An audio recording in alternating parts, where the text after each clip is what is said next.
So let's talk about what it is that horses need as a distinct species, as opposed to the needs of every living animal. So obviously we've got the physiological needs that every animal needs to survive.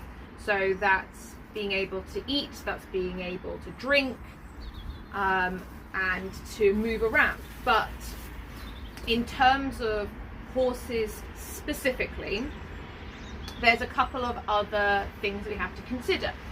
So in 2012, an equine behaviour consultant called Lauren Fraser wrote a 3-part article series talking about what she deemed the horse's manifesto. So the things that the horse needs in order to be a well-rounded, happy animal.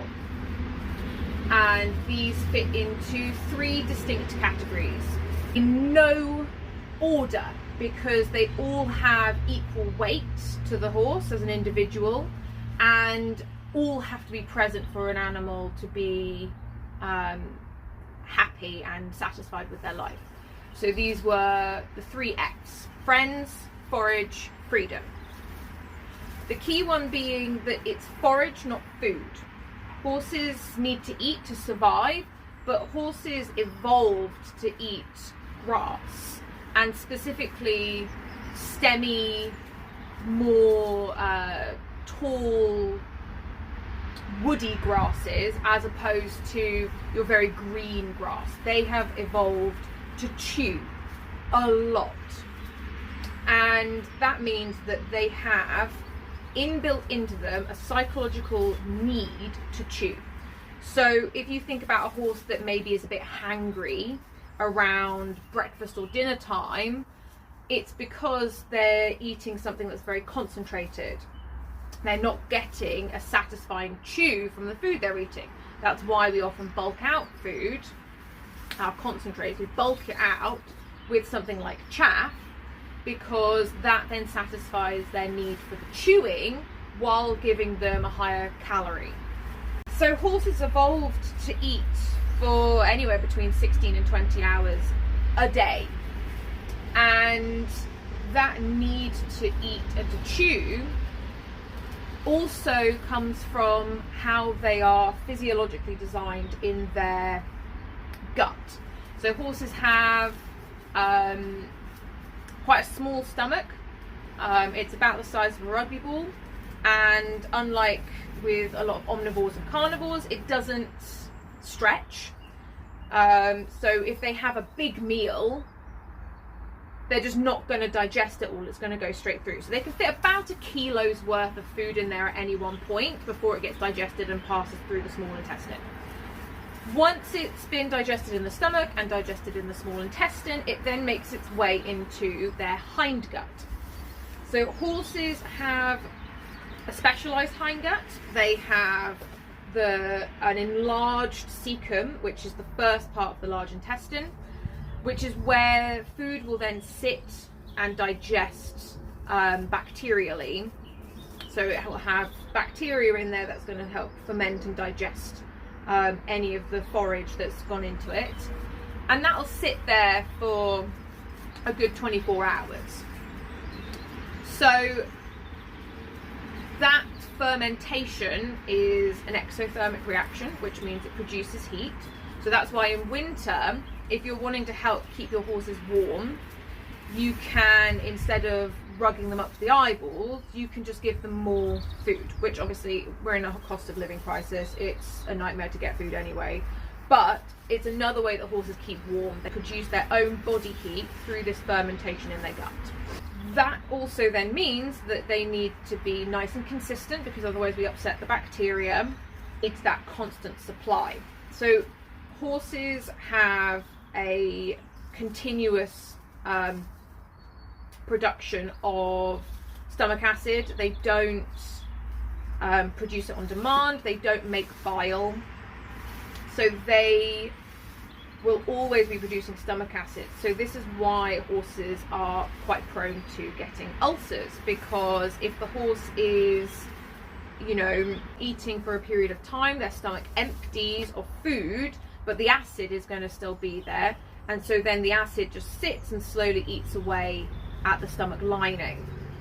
So that's how we develop ulcers. So if your horse is being left without forage for kind of anywhere from over 4 hours at a time, they're at a greater risk of developing ulcers. On from forage, we've then got friends. So horses are herd animals. They want to live in a group. It's good for their safety. It's for their survival. It's what makes them feel safe. So in general, in how we manage and keep horses, they're in a much smaller group than they would have been in a wild setting. And the other thing is we're often changing their herd groups kind of whenever it's necessary for us. So either because a horse is leaving the herd, or somebody's bought a new horse and is bringing them in, or because of field constraints, or having to mix two herds in together. But a lot of the time the groups will end up changing, and the horses can't pick who they actually want to spend their time with, because unlike in the wild, where if some of the horses aren't getting along with each other, that horse might get ousted from the herd. Instead, they're stuck together. And this then leads into freedom, which is freedom to choose. Freedom not only to be able to go where you want to go, when you want to go, but to be able to say, no, I don't want to be around that horse, I'm going to go somewhere else.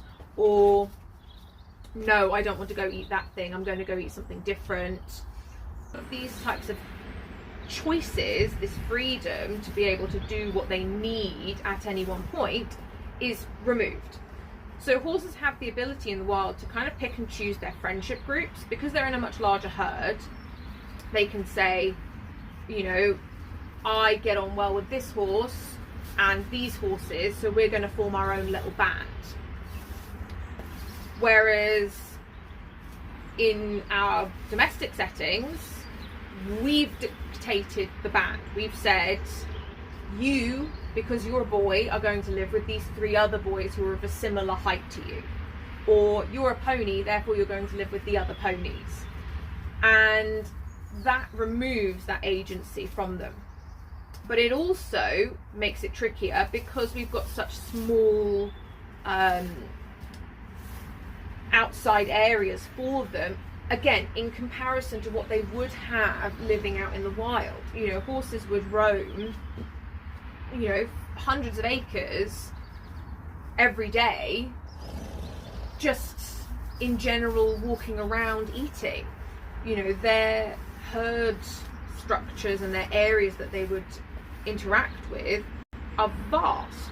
Whereas now, in a domestic setting, they're at minimum being offered an acre per horse. So it's very, very different for them to have to try and navigate interpersonal conflict in these really small settings. So we have being around other horses, but specifically being around horses that the horse likes, that they get on with. So that's called a preferred conspecific. Conspecific meaning they're of the same species. Preferred meaning the horse actually likes spending time with them. They're not just convenient. Because with some horses, they don't want to interact with other horses as much. And partly that's because they've been brought up in an environment where they haven't been able to pick and choose who they spend their time with.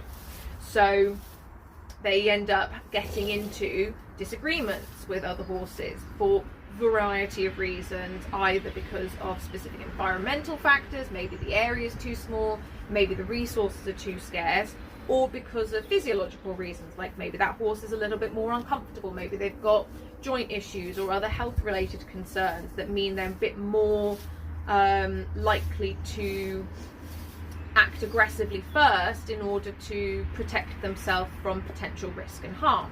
And then we've got our access to our food, where again we end up limiting them. They get a much smaller variety of grasses, they get a grass type that isn't necessarily the stuff they evolved to eat, and we often end up having to place them in more likely conflict scenarios by having to hay them. So if you're keeping horses, like I am, in England in winter, you're pretty much entirely relying on hay, and you can't spread hay over an entire muddy field. It's not practical, so you end up having to put hay piles out. Problem with hay piles is they create conflict, because you're now creating a limited resource and you're placing it in such a way that the horses are going to argue over who gets what piece of hay. So trying to give a lot of options, a lot of variety, trying to keep ad lib is obviously going to remove and reduce those, but it's not going to be perfect. Nothing we do in a domestic setting is going to be perfect. We can mitigate certain issues through handling techniques, environmental management tools, like using active track systems instead of standard paddocks, or by having the freedom to be able to say, actually these horses don't seem to be getting along, let's try a little bit of a rotation for this specific horse and see if they get on better with somebody else. All that is to say, 3 F's, have to consider it all the time when working with your horse as a primary important factor. It's not just a secondary thought of, have I made sure my horse actually likes the horse they're spending time with? Because it's going to completely impact your ability to work with and manage a horse's behaviour if they aren't meeting all of their psychological needs as well as their physiological needs.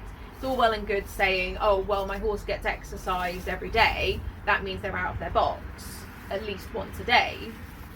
That's not enough. Being out and exercising isn't meeting psychological needs. Feeding them a huge great bucket of conditioning cubes isn't meeting a psychological need.